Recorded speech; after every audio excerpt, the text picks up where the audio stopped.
So today we're going to talk about what's behind leg and feet cramps at night when you're doing keto. It's called nocturnal leg cramps.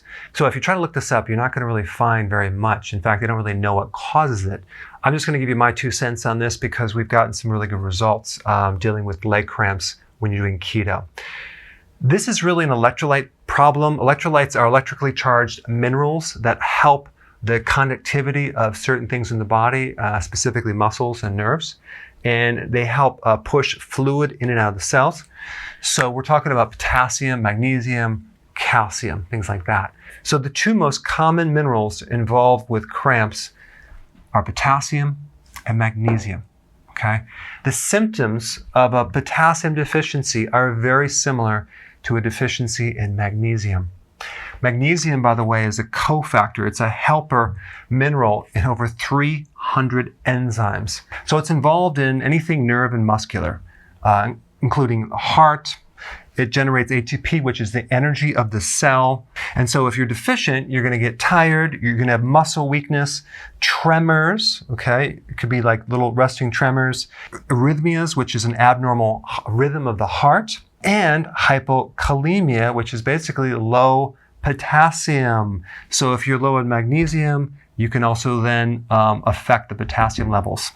Also loss of appetite, and I already mentioned weakness. Okay, with potassium, very similar symptoms. Potassium controls the cell energy. It's involved in the cell pump of things going in and out of the cell. It's involved with nerve and muscle and also sleep. Both these minerals are involved in relaxing the body and helping it feel calm. And the other thing that these minerals are involved in is the ability for the muscle to fully relax and not stay in a cramp. Okay, so now you're on keto. Why are you getting these cramps and why are they at night? So I have some theories on why they are at night versus the day, but let's first talk about what could happen when you do keto, especially in the beginning.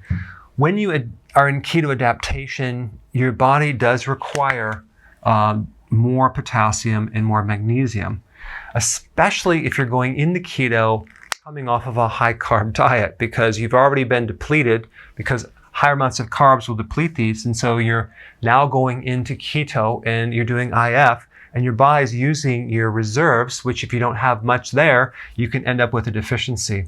So this is why I always recommend either taking potassium, magnesium with electrolyte powder, or making sure you're getting it from the diet. So the foods that are high in potassium, magnesium are really the leafy greens, okay?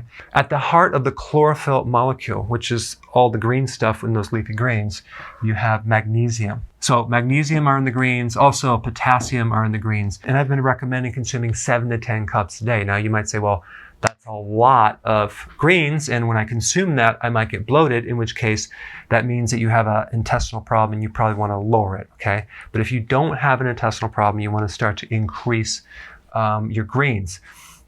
Now, should they be raw or should they be steamed or slightly cooked?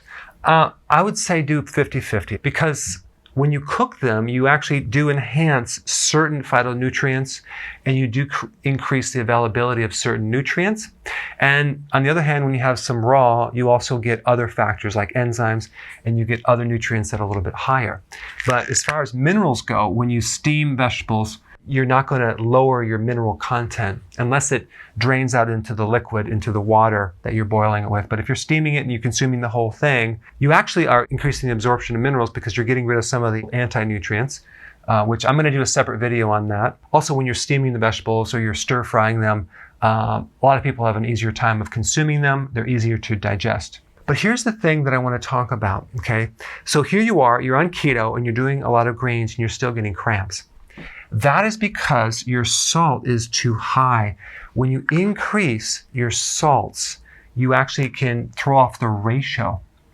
And in other videos, I recommend taking more salt, okay? In this situation, if you get cramps and you're consuming a lot of greens, just cut back your salt a little bit because you're doing too much, and then your cramps will completely go away. And then another situation, you're doing keto, but you're not consuming enough greens, but you're doing a lot of salt. All you need to do is increase your greens to counter that.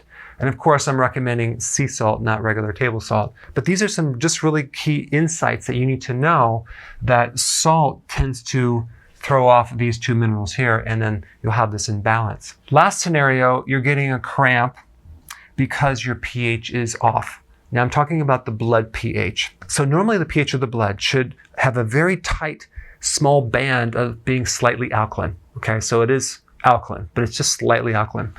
If the blood is slightly too alkaline, what happens, one of the symptoms is twitching, okay, tetany, could be here, could be in the arm, and cramping, okay? And this is another reason why I recommend apple cider vinegar, right?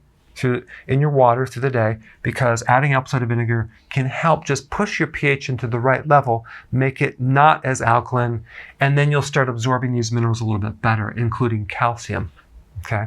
So in other words, in order for these minerals, which are alkaline, including calcium, to be absorbed more readily, you need the right pH. And even if your stomach is not acid enough, that can create the same situation. So in summary, consume large amounts of greens if you don't have a problem with your digestive system. Make sure you regulate your salt. Not too much, just the right amount, okay? And apple cider vinegar if you're getting a problem with that, and your cramps should go away. Thanks for watching. Hey, if you're liking this content, please subscribe now, and I will actually keep you updated on future videos.